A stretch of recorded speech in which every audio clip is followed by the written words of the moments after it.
Hey everyone, welcome back for another video. My name is Tanya, for those of you that are new here, and I am a watercolor artist and a furniture painter, so you will be seeing both types of tutorials on this channel.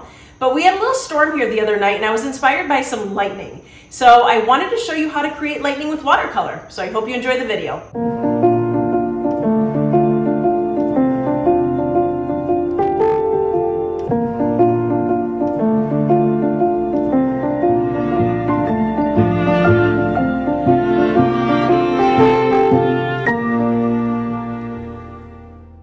Okay, so last night I created a short video of how to create lightning using watercolor, but that was a really fast-paced video with just music and no talking in it. So I decided to do one today, real time, and I'm just going to show you my steps of how I did this. All right, so I have my watercolor paper, I have my Winsor Newton watercolors, I have my Grumbacher brushes, and I also have my liquid frisket. You can use any liquid frisket you have. There's many different brands out there. And it kind of smells a little bit, so you might want to do this by an open window or something, unless it doesn't bother you, but it kind of bothers me. So I'm taking a toothpick because I want my lightning to be very thin lines, as thin as I can get it with the frisket. If you want to do it with an old brush, you can definitely do that and apply the frisket that way. The only thing is, I'm warning you, it will ruin your brush. So just use a brush that you don't care about. But in this case, I am using a toothpick. And I'm going to just kind of bring it out as thin as I can. And you can roll the toothpick in your finger. And if you roll it, it kind of drags the frisket on a little bit longer. Now I'm going to show you later that if your frisket does go on a little too thick in some areas, you can go in and fix it and thin it out a little bit with your watercolors later.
All right, I think that's all I'm going to do with the frisket.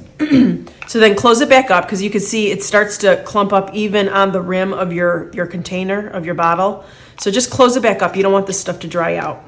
And I am going to try and take that little dot off. Even though it's still wet right now, I can probably try and take some of it off.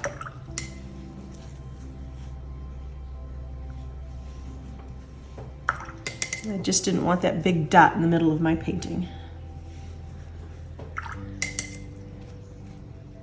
So again, I'm just taking a brush that I don't care that much about, and I am just going in and trying to remove that little dot, and then I wash off my brush immediately, because you do not want this to stay on your brush. Like, just from using it for that little second there, I could already feel it clumping up on the tip of my brush here. So just kind of pick that off. All right, I'm gonna go ahead and dry this. Normally you would just let it air dry, but for the sake of the video, I'm gonna go ahead and dry this and then we can start our watercolors. Okay, so I went ahead and I dried my frisket, and you want to always touch before you go ahead and start painting. You want to just go ahead and kind of touch it with your finger and see if you're picking up any of it. If you are picking up any of it, that means that it's not completely dry yet and you want to wait a little longer. It's going to be tacky. It's just like rubber cement consistency. It will be tacky, but you will not be picking it up with your finger if it is completely dry. So you want to wait to that point.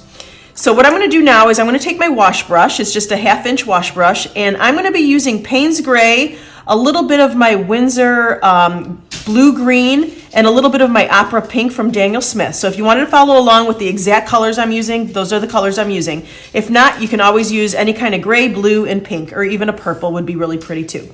So I'm going to go ahead and I'm going to saturate my paper with water with my wash brush. And you want to kind of look at your paper on an angle to make sure that you see a glare of the water, because you want to make sure that you get your whole paper nice and wet. So if you look at it from an angle and you see that it's not like shiny and wet, then just go ahead and apply a little bit more water. All right, so that's nice and wet. And I'm going to start applying my Payne's Gray. And I'm going to start in my corners actually. And you can lay it on kind of thick if you want to. We are going to be layering this. So as soon as this layer dries, we are going to be doing a little bit more. Another layer of it, or it's called glazing. Layering and glazing to me are the same thing. And I'm going to be kind of going around because I want to show that it's really, really dark around the edges. And you can add some in the middle if you want to.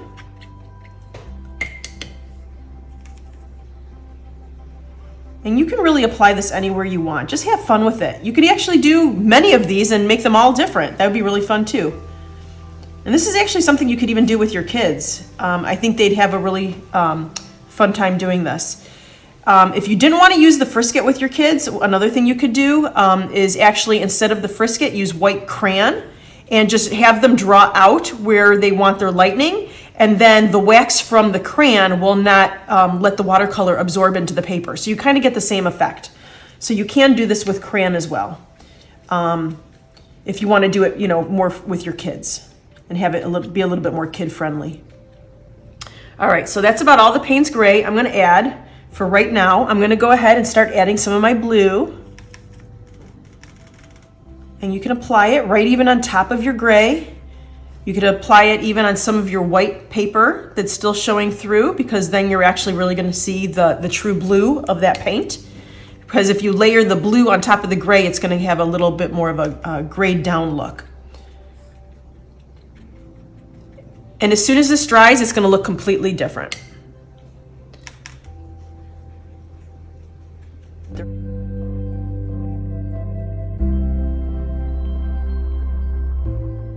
So I'm going to add a little bit of my Opera Pink now, which is this vibrant pink color. And when the blue and the pink meet, it makes purple, because red and blue make purple.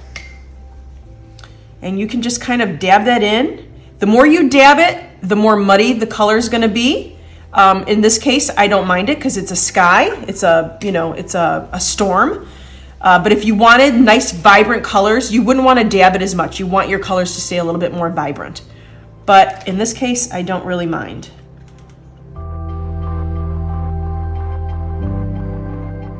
And I forgot to mention, I am using Canson watercolor paper. I normally use Arches, but for this project, I'm using the Canson because I wanted the paint to stay on top of the surface a little bit more. Arches watercolor paper bleeds in beautifully. It absorbs beautifully.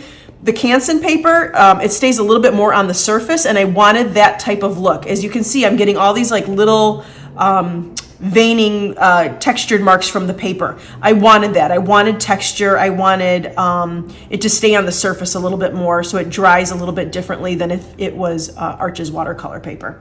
So I'm going to add a little bit more of the pink, but you can experiment. If you have Canson and watercolor or whatever color paper you have, or whatever kind of paper you have, you can experiment and see how it dries differently and how it bleeds differently on all different papers. It just depends on the quality of the paper. Every paper is different. All right, so that's about all I'm gonna do. Actually, I'm gonna add a little bit more pink down here. That's about all I'm gonna do. I'm gonna let this dry, and then we're gonna go ahead and add another layer.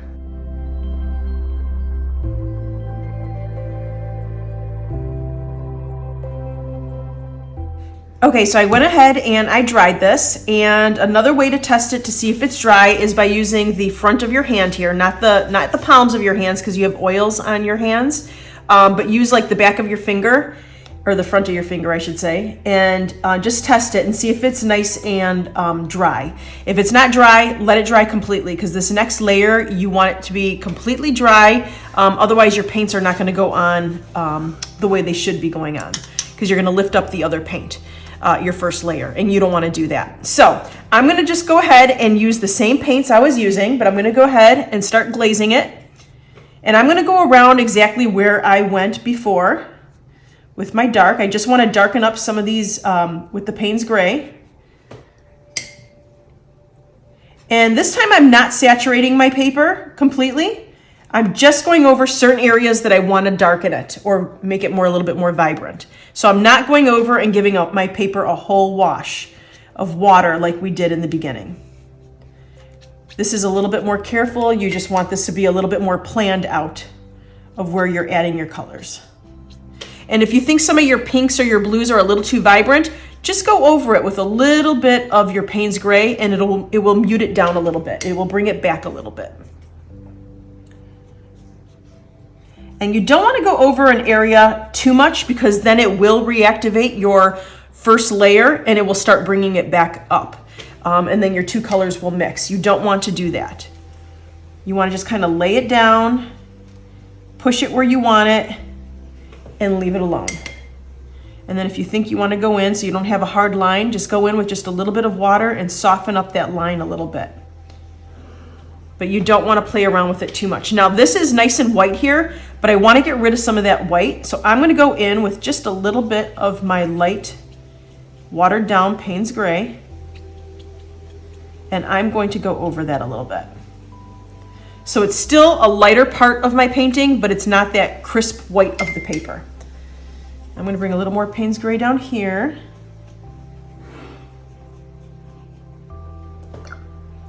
Up some water, just kind of bleed it on a little bit where you want it to go. The paint will follow your water trail. So wherever you do a water trail, your paint will follow. And if it doesn't, you can help it along a little bit. I'm going to go ahead and add a little bit more blue. I kind of lost some of that blue. And I want a little bit more blue than the pink. So we'll make some purple here.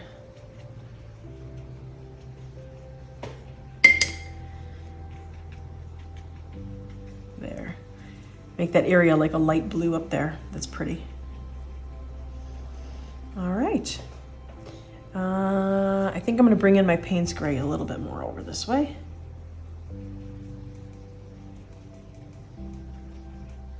And a little bit more this way. And I'm just kind of dabbing it on. I'm not brushing it on. I'm dabbing it on because I don't want to pick up my first layer of paint. So I'm just dabbing it on.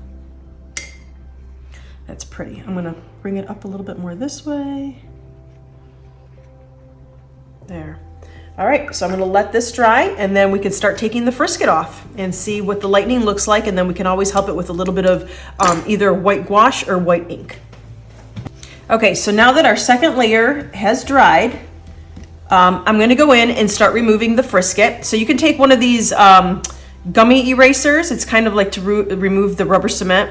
If you were using rubber cement, this is what you would pick it up with. Or you can use your finger if you want to. But I rather not use my finger just because of like what I said before with the oils. I don't want it to ruin my painting in any way with the oils of your finger. So try and pick one of these up. They're like $1. You can pick them up really wherever there's school supplies. And then what you're going to do is you're going to just start going over it and removing it. And then it's going to start gumming up on you in the corner, and just peel that off and continue on. So you're just going to continue that all the way until all your frisket is off. And you will start seeing the white of the paper underneath. So that's how we layered the painting, the watercolor. It preserved the white paper.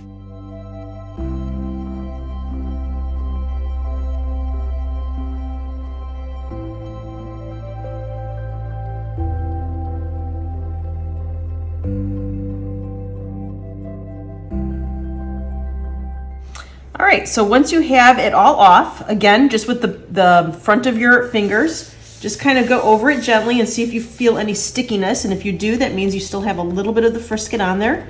Just go over it again. Go over your whole painting and just make sure that nothing is tacky. Because if it is tacky, you still have a little Frisket on there. But this feels really good. Okay.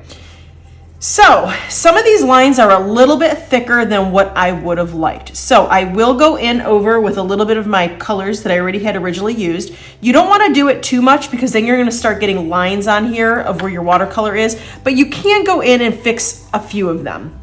So with a smaller brush, I'm using a size 1, I'm just going to go back in over, like right here. I don't like that. So I'm going to go back in over it with some of my dark Payne's Gray and just kind of smooth out my, or I should say thin out those lines a little bit. Thin out my lightning lines a little bit. And blend it in as best as you can. So you kind of want to do this over more like the dark areas because you can kind of camouflage it a little bit more, because if you don't blend it in, like this area here, if I don't blend that in, that's going to look really weird. So I'm taking clean water and I'm just going to kind of bleed it in a little bit. Like that. Let's see, let's go over this area. And you can thin out your, the consistency of your watercolor to kind of match up what your original paint was. And then with a clean brush, just kind of dab it on, let it bleed out a little bit so you don't have that harsh line right there. I'm gonna try and go over some of that. I'm not gonna go over too much though, because I don't want to, it's harder to get the color matched up in the lighter areas to kind of get that blue or pink or whatever that I used up in this area. It's going to be a little bit harder to do that. And see here where my Frisket was? Remember that dot that I tried to get off at the beginning of the painting? It did show up a little bit. So I am going to kind of camouflage that with a little bit of blue. And I'm going to go right over that. Now that my Frisket is off there completely. And a way to have helped that is if I had more patience, I would have waited till my painting, till the Frisket was completely dry, and then I would have taken it off with the gummy eraser before I even started my watercolors. But I did not do that, so now I'm stuck with this little dot here in the middle of my painting. But the good part is that this is going to be a very textured, muted painting, so I can go over this without it being really noticeable. You can add as much color as you want. Just water it down a little bit. And as I'm doing this, I'm going to start thinning out my lines a little bit. I might as well take advantage that I just added blue there. So I'm going to thin out my lines a little bit with that blue. All right. Now it looks kind of funny that it's got the blue there and not here. So I am going to add a little bit on this side so it makes more sense, because your sky should blend beautifully. It's the lightning that's on top of the sky, that's in the sky, but your sky underneath the lightning, like if this was a layered painting, your sky is first and your lightning is on top. So your sky should be nice and smooth, and then your lightning would be layered on top of it. So you want them kind of to match on either side of the streaks of the lightning. I'm going to water down some Payne's Gray and thin this out a little bit. And you can also go over parts of this, because right now this is all the same whiteness. You can go over and give it a little bit more depth by muting some of these white lines down. It pushes them back a little bit, and then the white will pop up at you more. So it will have a little bit of play. You can leave it all white if you want to, but I'm going to show you what I'm talking about. So I'm taking a little bit of my Payne's Gray, just a really light wash. And let's say I wanted to mute down this line here. I'm just going to go in over that line. And you don't have to go over it all the way. You could even just go in over half of it and just mute it down a little bit. And it kind of pushes it back in your painting. So see how this line is looks a little bit more popped up than this one is pushed back. So I'm going to do that over here a little bit. So you can play around and do a little bit of a wash on some of these lines as well, and it'll push them back. That way it gives it a little bit more depth. And like I said, you don't have to do the whole line. You could do part of it. You could do, you know, just a little section of it. Whatever you think would look best on your painting. So see how it's already giving it dimension? And if it was a little too dark for you, take your paper towel and just dab it off a little bit. And it'll lighten it right back up. As long as it's wet, it will lighten right back up with the paper towel. If it's already dried, let's say I did one of these and it was like 5 minutes ago and I'm realizing now that I want it to be a little bit lighter, just reactivate it with your water. Just go over it with clean water and then dab it off with your paper towel. All right, so that's all I'm gonna do to my lightning at this point. I am gonna add, actually, you know what? I'm gonna add a little bit of yellow. I'm gonna take just a little bit of yellow, really watered down yellow, with my small brush, and I'm gonna add just a little bit to the lightning here and there. Not a lot, just a little bit, just to give it a little bit more depth. So it will pop, some of those yellow marks will pop out at you a little bit more. And here again, if it was a little too much yellow, just dab it off. I just want a little tiny bit, not a lot. And I don't want it everywhere.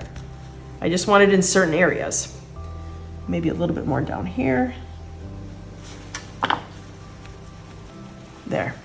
So it just gives it a little bit of a yellow tint to the lightning. Okay, so now what I'm gonna do is I'm gonna take a brush that I don't really care about because I'm gonna be doing a little bit of acrylic ink on here. You could always use gouache if you want to. The gouache might not show up as well as the white acrylic ink, but you can play around with it and see which one works best for you. But if you are using the white acrylic ink, take a brush that you don't care about as much. You don't want to use one of your really good watercolor paint brushes. Take a thin brush, dab it into your ink, and you can start making some of these little lines and make them shaky because lightning's got shaky little lines. Some of them could even be zigzaggy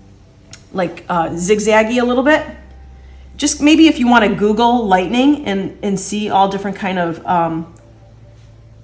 different lines that it creates to give you a little bit of a better idea. And I am just bleeding off some smaller lines from my main lightning lines, my main arteries there. I'm just bleeding off a little bit of the white acrylic ink.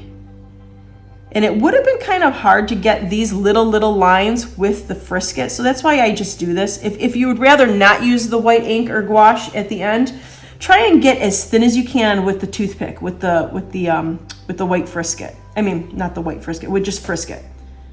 And see how thin your lines could be.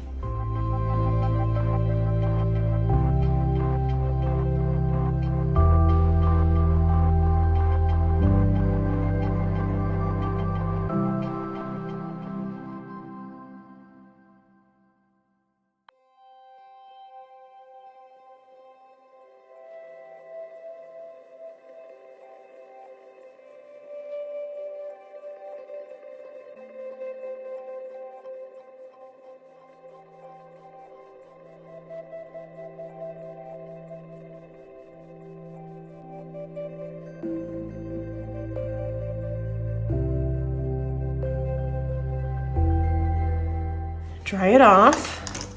And actually, you know what I'm gonna do? What we could have done before, and I skipped this step, is you could have added, when we did our first wash, our first layer, or even the second layer of the wash, the background of the sky, you could have added some salt. And what the salt does is it absorbs the watercolor. So when it dries completely, you can rub your salt off and it leaves all these little marks on here, all these little granular marks. But I didn't do that. So what I'm going to show you, what I'm going to do is I'm going to take a bigger brush, again, a brush I don't really care about. I'm going to dab it in water and then again in my acrylic ink. And I'm going to start making some little marks, almost like they are like it's a galaxy. Like these are the faraway stars. You don't have to do this step if you don't want to. You can do as much or as little as you want. And that's really about it. We can always let this dry and go in a little bit more and just keep reworking it. But that was really about it. So I just wanted to show you, again, if you wanted to see the fast time video, I did a fast minute video last night and I put it up on YouTube, but I decided that I wanted to show you the steps. So, and just kind of explain to you how I did do this rather than just having the music. Sometimes it's nice just to see a quick little video, and sometimes it's really nice just to have someone explain to you the steps. So I decided to do both in this painting. Thanks so much for watching the video. I hope you liked it and learned a little something. And if you did like it, please give me a thumbs up and consider subscribing to this channel for more videos like this one. And have a great day. I'll see you next time. Bye.